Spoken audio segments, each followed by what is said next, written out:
Hello, and welcome to the Valley. Today, I am your host, Janet Michael. We are back on the Zooms today with Les Sinclair. He is the Communications and PR Manager for Blue Ridge Area Food Bank.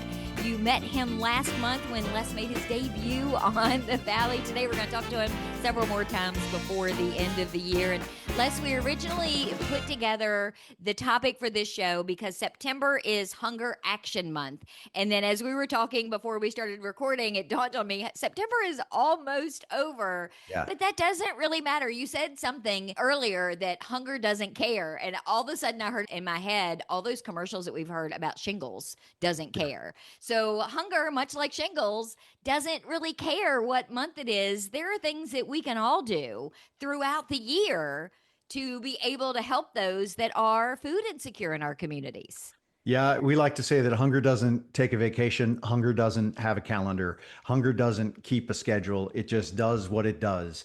And so really, people, your listeners, can really help raise the awareness of hunger, what's going on in our communities. It's got a stigma to it. People don't talk a lot about hunger. And I like to say that it's an invisible plight on our society. It is one of those things where a person could be working 2 or 3 jobs. They may look like they're doing all right. Their family may look like they're doing okay, but they just aren't. There's this story about this family that we were serving. It was a couple and they had 2 young girls, very young. They sold their couch so that they could get food to feed their kids. The parents, were having a potato a day. That was their dinner so that they could shield their children and make sure that they had the food that they need. Then there's the ironic situation where when the money from the couch ran out, they sold their kitchen table.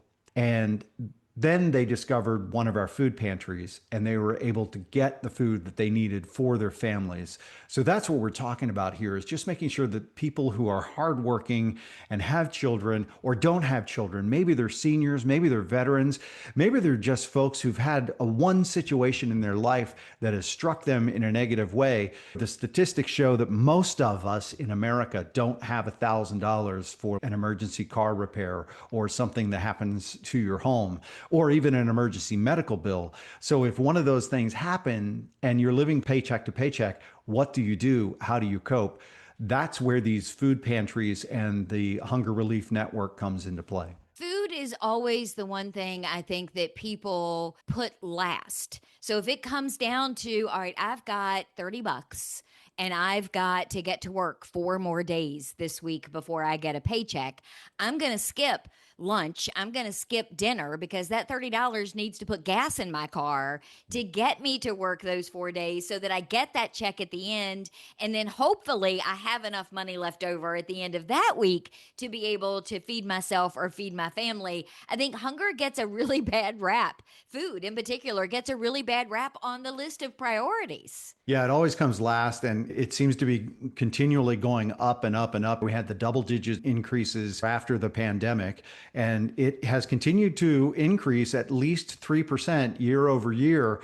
And so we're at like 26% since 2020 for food costs, and that's really incredible. And it's hard for people who their wages aren't increasing as much as inflation, whether it's food or housing or childcare or transportation costs like gasoline. Those costs have a tendency to just keep going up, and people's paychecks not so much. Your example is really good because people will put food on the back burner so they can continue to go to work, so they can keep their job, and then they're hungry. There's some statistic out there that billions of dollars of productivity is lost because people are food insecure and don't know where their next meal is going to come from. So they're thinking about other things. And hunger is like many other pieces of pain where it really has a tendency to take your mind off what you're supposed to be doing. So where you could be a really productive citizen if all your needs are met, you're not, because you're thinking about, where am I going to get food today? How am I going to survive? How am I going to feed my children? Maybe your parent is living with you. How am I going to take care of my parent, feed them, and get them to the doctor's appointment and keep my job? All of those things weigh on people, and that really reduces productivity. I've talked a lot with Elise from Bright Futures, Frederick Yes. County, Winchester, and she talks about that impact on the children within our school system. I mean, with parents, we're thinking about, oh my gosh, we've got to keep from our kids why we can't give them this big meal for dinner on top of all the other things. Kids don't even know that because they're being shielded in a lot of cases. They're just confused about why they're hungry and there isn't food in the pantry. They can't just go to the fridge, open it up, and get themselves a juice box or get themselves some carrots or some sort of snack for themselves. And then they carry that with them to school where they're expected to listen to the teachers and to absorb all the information that's given to them when they're thinking about, I wonder if I'm going to have dinner tonight because I'm really hungry. And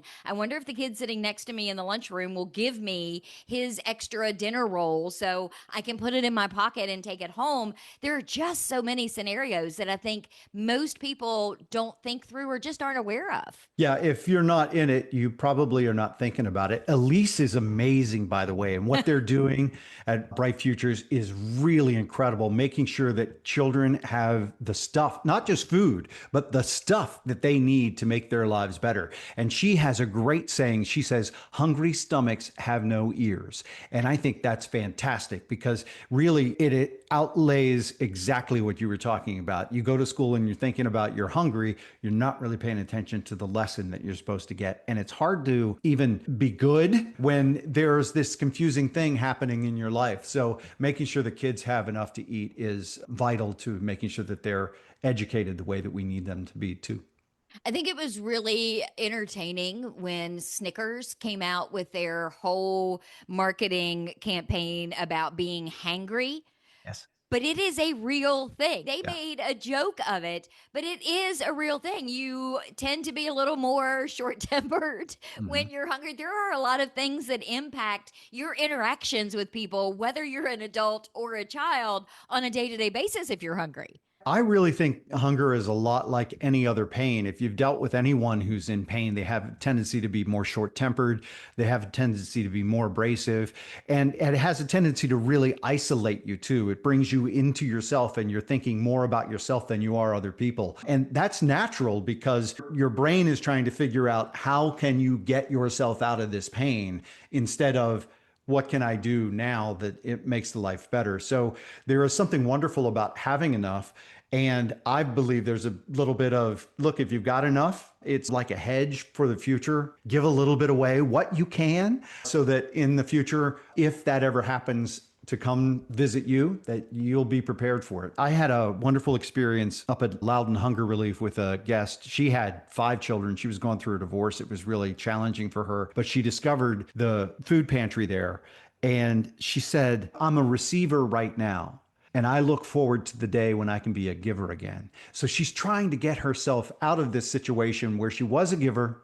She's now a receiver. She wants to be a giver again. And I think that's a beautiful cycle.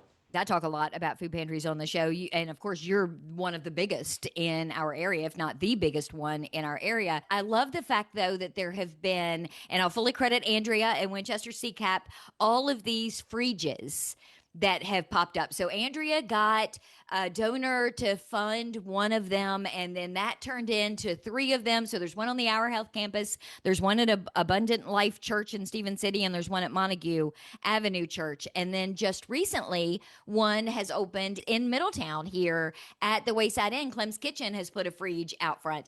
And that's exactly what you're talking about. If we're at the grocery store and maybe we don't have an extra $50 to give, but we can buy an extra gallon of milk, or we can buy an extra bag of apples, or we can buy a couple of extra boxes of spaghetti and sauce and whatever to make an extra meal, we can spend an extra $5 or $10, swing by one of those fridges, drop it off. It's anonymous. There's your paying it forward. Yeah, that's part of Hunger Awareness Month, September being about raising the awareness and helping people understand that however they decide to give, if you want to give food, that's fantastic. If you want to give money, that's great too. Even the organizations, like our job as the Blue Ridge Area Food Bank is really to support the food pantry network. So places like CCAP receive food from us. Sometimes they buy food from us at a discount as well. We're able to get it at a lower cost because we're buying truckloads of it versus something off the shelf. So rather than a person spending $1.50 on a can of food,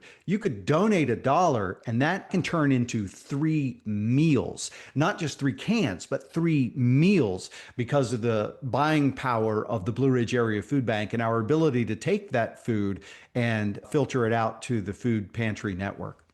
And I have to admit, I didn't understand at all how that worked years and years ago. And I remember Andrea and I having that conversation, and she said, "Oh, yeah. And then we can go to the Blue Ridge Area Food Bank and we can buy the things that we can't get locally or we can't get donated. We can mix those in." And I'm like, "Wait, you have to buy that from them?" And then she explained the whole concept. And I'm like, "Oh my gosh, I need to write them a check because that is the best use of money when it comes to donations." So to describe that a little bit more, with the Blue Ridge Area Food Bank, all of our food pantries, anything that we get for free, anything that's donated, that could be, we just got in a truckload of protein from Purdue. That food will go right back out into the community, totally free of cost to the partner pantries. What we do is buy food. We spent over $5 million on food last year. And then that food, which is bought at scale, so truckload prices versus off the shelf prices, we provide that to our partner pantries at a 75% cost. So we absorb 25% of that cost. So they're not even paying a full price of that when they purchase it. So if you give to one of your food pantries, know that when they purchase from the Blue Ridge Area Food Bank, they're not only getting the free food for free, they're getting a supplemented cost of food when they have to purchase it to fill the hole for the need. And so many times those individual food pantries wouldn't be able to have access to that food that you're getting because A, they couldn't afford a truckload even if they had access to one. And where would they store a truckload of food? Andrea was telling me a couple of weeks ago that she got in a skid of cheese. I'm still trying to wrap my head around what a skid of cheese looks like. And thankfully, she was able to call on her team of volunteers and they came in and then she gave some to all the other food pantries and they managed to find a place for it. But it is just so much easier from a logistics perspective as well as a monetary perspective. Yeah, and we have these programs in the food bank as well because we rely on the food network. So our job is really to support them, whether it's the free food, the discounted food, or materials that they might need. We have a partner innovation and impact grants that we provide to many of our food pantries. We'll buy them refrigerators. So maybe if you got in a pallet of cheese or a skiff of cheese, what would you do with it? We have provided throughout the area refrigeration units, sometimes walk-in coolers, sometimes it's computers to help keep the folks up and running, and or electric pallet jacks because the volunteer system, they're aging and just carrying those boxes can be really heavy. So making sure that they have the equipment that they need, purchasing that. So our job at the food bank is really not just to provide food, but to provide support to these organizations that might need it. Let's take a break. When we come back, last month in our conversation, we talked a little bit about the Farm Bill, and I know things have changed from that landscape, and there is potentially a government shutdown that is looming, and that is another one of those things, much like you mentioned, a last-minute car repair or a medical bill. When people depend on their jobs, and through no fault of their own, that job isn't available anymore, like through a government shutdown, it has an impact on all of our communities. Can we talk about what that looks like in the next segment? Would love to. We're on the Zooms today with Les Sinclair. He is the communications and PR manager for Blue Ridge Area Food Bank. September is Hunger Action Month. September 9th was actually Hunger Action Day, and you were supposed to wear orange in support. And I'm fairly certain that even though I didn't realize it was on September 9th, I'm pretty sure, Les, I did the right thing and wore orange. You've got a little orange around you, right? We're going to come back and talk more with Les in just a couple of minutes. This Saturday, Henry Mueller will change the world. He has no idea that's what he's going to do. He only knows that he went to justserve.org and signed up to spend time at a senior center Saturday morning. As he browsed through service opportunities in his own community, he remembered the words of Paul to the Galatians, "By love, serve one another." Little does Henry know that Saturday morning he'll end up speaking to one senior in particular who hasn't seen his family in several weeks and is feeling especially lonely. Henry doesn't know the short time he'll spend with this man will lift his spirits, cheer his heart, and make his life just a little better. Through love and service this Saturday, Henry Mueller will change the world. See the difference you can make. Sign up for service opportunities in your community. Visit justserve.org.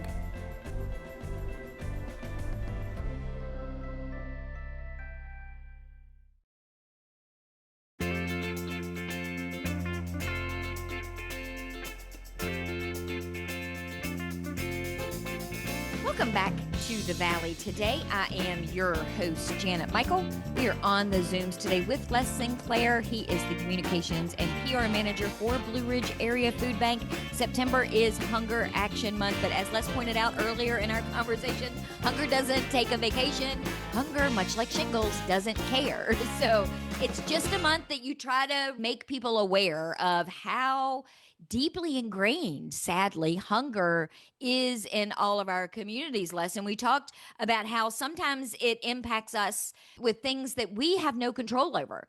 Our car breaks down, or suddenly we get sick and there's a big medical bill looming. Right before we went to break, we were talking about the potential for a government shutdown. These are federal workers that want to go to work, that can go to work, that may not be able to go to work, and they're not getting that paycheck in that meantime. Yeah, that's right, Janet. And many of them actually have to go to work even though they're not getting paid. So they've still got to put gas in the car. They've still got to put their clothes on. They've got to go to work and not get paid. So the longer the government shutdown, the more challenging it can be. And these federal workers could be anybody from the janitorial staff to the white collar workers, right? They're the military people. They're the folks who are just working day to day. They're also federal contractors, many of them. And there's a big difference between the federal contractors and the federal employees. The federal employees, if they miss a paycheck, they will be made whole when the government comes out of shutdown. If you're a contractor, you will not be. So many of us know that, boy, just missing one paycheck could really damage our lives. What would we do? How would we make ends meet? And these are folks who maybe have never been in this situation before, and they would have to be able to try and figure out how to buy food when they don't have food. Or if they can go to a food pantry and pick up food, that might even help them a little bit more, especially if they're paying for transportation costs and they don't have a lot of extra money. Or if you're not getting paid and your car breaks down. Boy, then what happens? And so these are situations in people's lives, and many of us can just think of what would happen if. And the terrible thing is that it does happen. So we're asking that, hey, please, government, don't shut down. If you do, don't shut down for very long, because if you shut down for too long, it depends on where the shutdown happens, how people receive their paychecks, like what time of the month. And then the same thing, it starts to impact programs like SNAP and WIC and all of those abilities to cut checks and rectify situations, even with Social Security. They'll still get their Social Security check. If you've got a problem, how do you fix it? It's going to take a little extra time.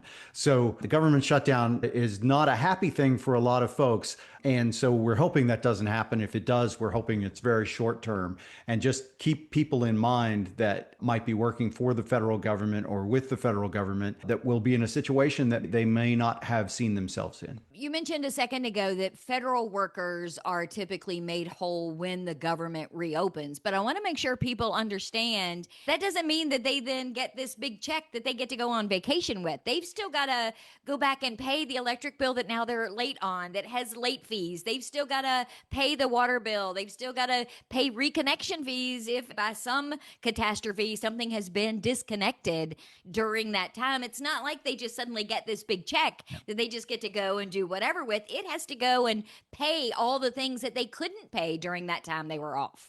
Yeah, and their rent or mortgage, which is a huge payment. And just realize, too, that just because you're working for the federal government doesn't mean that you're awash with money. Many federal employees are just living paycheck to paycheck. They're making the same amount as the rest of us. So it really is a challenge. And if you're missing a paycheck, it hurts no matter who you are or how much money you have. And I hadn't thought about that from the federal contractor's perspective. I know a lot of people that work for federal contractors, whether it's a programmer, even some construction. So there are a lot of layers to a government shutdown that sometimes people don't think about. It's also a trickle down, too. There are many communities that rely on federal employees having a paycheck. The federal employees go out to eat, they eat at restaurants, they go to the grocery store, they buy things, they do things, and those things will also suffer because people will have less money. The United States economy is built a lot on certainty. You feel like everything's going to be okay, so I'll spend this money now. But when there's uncertainty, people have a tendency to pull back and realize, oh, I need to sit on my money so that I don't spend it because I might need it. So there's a lot of psychology at play, and it has a ripple effect throughout communities. And then that trickles down to a small business that isn't making the money that they thought they would make in a month, and now their family is struggling. So you're right, that trickle down is much bigger than I think sometimes people think. Even a program like SNAP is really interesting because many people just go, oh, it's food stamps. They're just sucking from the system. The reality is that those SNAP dollars are an economic engine. For every single SNAP dollar spent in a community, it generates $1.50 to $1.80. That supports grocery stores, that supports small mom and pop shops. It supports the truck drivers who deliver the food because the people are buying the food. So that economic generation from those federal dollars are actually a really good thing. So let's talk about that SNAP program for a minute. We talked last month about the Farm Bill. You were telling me during the break that's likely off the table, but there is some more attention being given to some of these food programs. Where do we stand with that? And what can we do as listeners to try and make sure our elected officials know we're in favor of supporting these programs? Yeah, first, I want to point out that the Blue Ridge Area Food Bank is a nonpartisan organization. We work with all of the administrations. We have and we will continue to do so. That said, the Farm Bill is the overarching bill that has many federal nutrition programs in it. SNAP is one of them. There's the Emergency Food Assistance Program. TFAP is what it's called. We get about 20% of our food through TFAP. That again is a stabilizer for the economy. It buys surplus food from farmers and producers and then provides it to food banks so that we can provide it to our network for free. And then there's the CSFP program, which is what we call the Senior Food Box program. And right now they're debating that in appropriations, and we're asking for folks to reach out. Hunger Action Month. Reach out to your elected official. Probably Ben Klein is the guy on the Appropriations Committee, and let him know that CSFP, which feeds seniors, is really important in our community, and make sure that it's fully funded. So the Farm Bill, they're saying, is probably not going to happen. It'll get what they call a CR, a continuing resolution, and it'll have a time limit on it, maybe 6 months, maybe less. It depends on what they decide, how far they want to kick it down the road.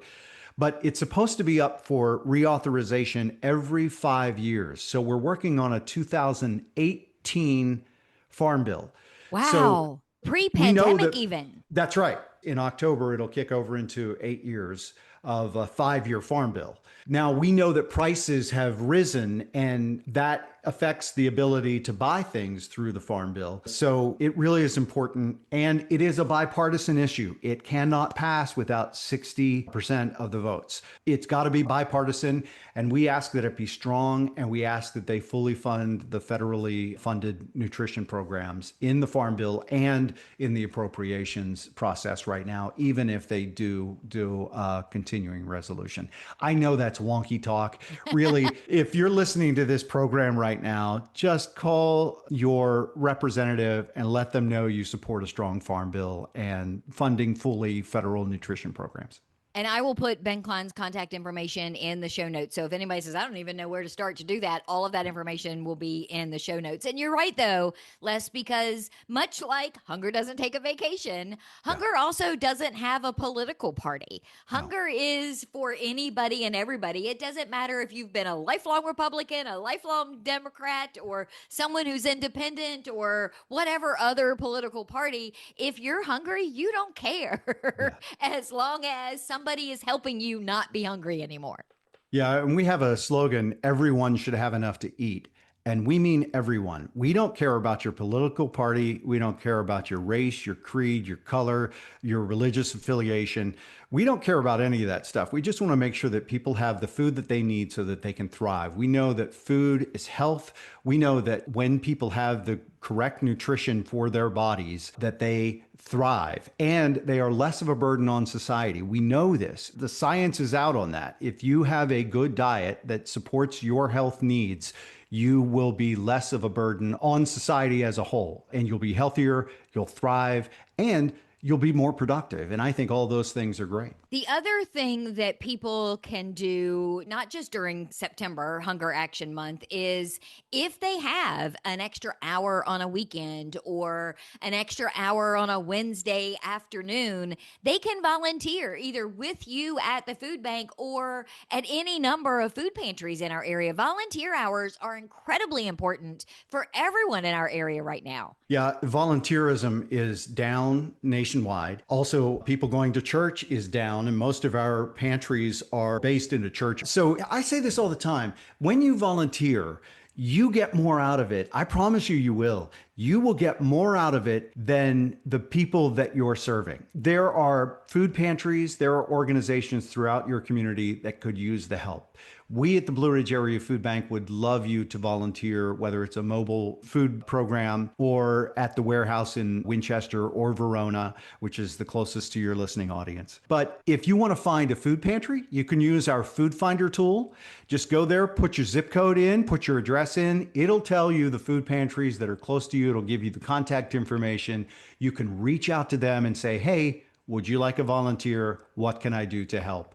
And I promise you that, well, they'll be honest. They'll say, no, we're full up with volunteers. Or they'll say, yes, please come and help. Here's what we need. And as I've talked about a lot of times on the show, you can do it for an hour and be done. You can do it for an hour a week. You can do it an hour a day. I think a lot of people would be amazed at the things that these nonprofits need volunteers for. It's not always restocking a food pantry. Sometimes it's creating a database. Sometimes it's just being a greeter and saying, thank you for coming. What can I get for you today? The diversity of need is incredible.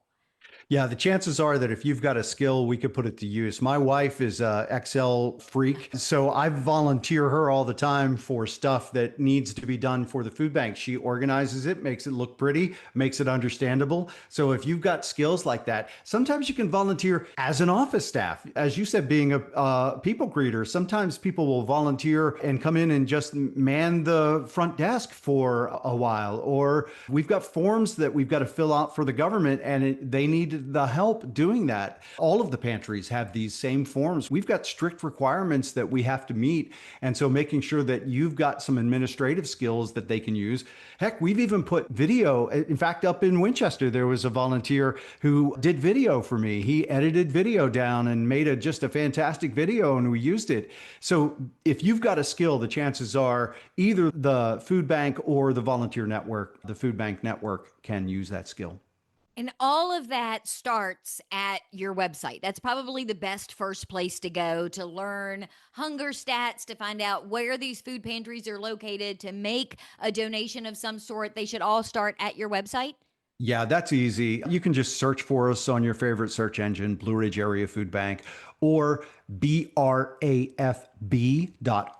That's the acronym for Blue Ridge Area Food Bank. And right now there's a pop-up. So as soon as you go to our website, this window will pop up and it'll say get involved. You click on that and it'll take you to a page that'll help you understand how you might get involved, from advocacy to volunteering to donating to hosting a food drive. And sharing those on social media. So following you on Facebook, on Instagram, on any of the socials, and just clicking that share button and making sure your friends see those posts is considered volunteering. Yeah, many people don't understand that Facebook, Instagram, and the social media networks really clamp down on what you see. You're probably seeing about 1% of what people are putting out. So if we've got 20,000 followers, only 1% of them are going to see the news that we put out. The only way that gets expanded is we either buy it or people share it. And that really helps. So think about that no matter what organization you're following. If there's some news that you go, oh, that's really neat, share that. It will tell the algorithm that more people want to see it. Les, thank you for taking the time today. I do appreciate it. Oh, Janet, you're so awesome. I so appreciate your time today. I will be back tomorrow with a brand new episode of The Valley Today, a few minutes after noon. However, if you're looking for volunteer opportunities today, if you're listening on Thursday afternoon on the River 95.3 from 6 until 7 p.m. tonight at the Church of Jesus Christ of Latter-day Saints is the Community Connect and Serve. It is a volunteer fair. Nearly 50 different nonprofits will be set up with tables telling you what they could use some help with. So head over there. It doesn't cost you anything. You can duck in for 20 minutes. You can stay for the whole hour, but it would be great to be able to find out what those volunteer opportunities are that are available in our community. So do that and then tell me what you did and who you signed up for, and maybe I'll highlight you on a future show. Regardless of which, I'll see you back here tomorrow.